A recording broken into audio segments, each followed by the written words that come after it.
নবী বলছেন, আল্লাহ আমার উম্মত যদি জাহান্নামে থাকে আমি কিন্তু জান্নাতে যাব না। আল্লাহ বলছেন আপনি না গেলে তো জান্নাত উদ্বোধনই হবে না। এবারে মামলা কি দাঁড়ালো? আল্লাহ পাক বলে যে আমি তাহকামুল হাকিমিন নিজেকে বলেছি, বিচার না করলেও তো জিনিসটা সুন্দর হয় না। ও নবী একটা কাজ করেন, ওয়ালা সৌফা ইউতিকা রাব্বুকা ফাতারদাত, আমি কাউকে বলি নাই, আপনাকে না বলেছি। আমার সাল্লাল্লাহু আলাইহি রাহমাতাল লিল আলামিন কারো সম্পর্কে নাজিল করি নাই, আপনাকে দিয়েছি। ওয়ালাল আখিরাতু খায়রুল লাকা মিনাল উলা, কাউকে বলি নাই, আপনাকে বলেছি। আর আমি আল্লাহ ভালো করে জানি আপনি হচ্ছেন উম্মতের দরদি নবী।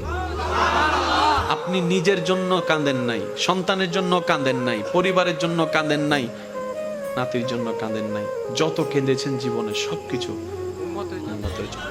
এমনকি হাসরের ময়দানে যখন সর্বপ্রথম আমাদের নবীকে আল্লাহর হুকুমে তোলা হবে, আমাদের নবী উঠেই জিব্রাইল আলাইহিস সালামকে প্রথম প্রশ্ন করবে, ও আমার ভাই জিব্রাইল, আমার উম্মতগুলা কোথায়? আইনা উম্মতি, আইনা উম্মতি, আমার উম্মত কোথায়? আমার উম্মত কোথায়? আমার উম্মত কোথায়? আমি উঠার আগেই নাকি আমার উম্মতকে জাহান্নামে দিয়ে দিয়েছো নাকি? কোনো আমার উম্মত কোনো জাহান্নামে চলে গেছে নাকি?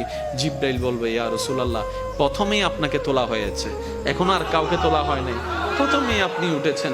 আমার নবী বলবে, আমার উম্মতগুলা কোথায়? জিব্রাইল বলবে, ইয়া রাসূলুল্লাহ, এখনো তারা উঠে নাই, উঠবে একটু পরে। নবী দৌড়াই চলে যাবে আল্লাহর রহমতের দরবারের দিকে।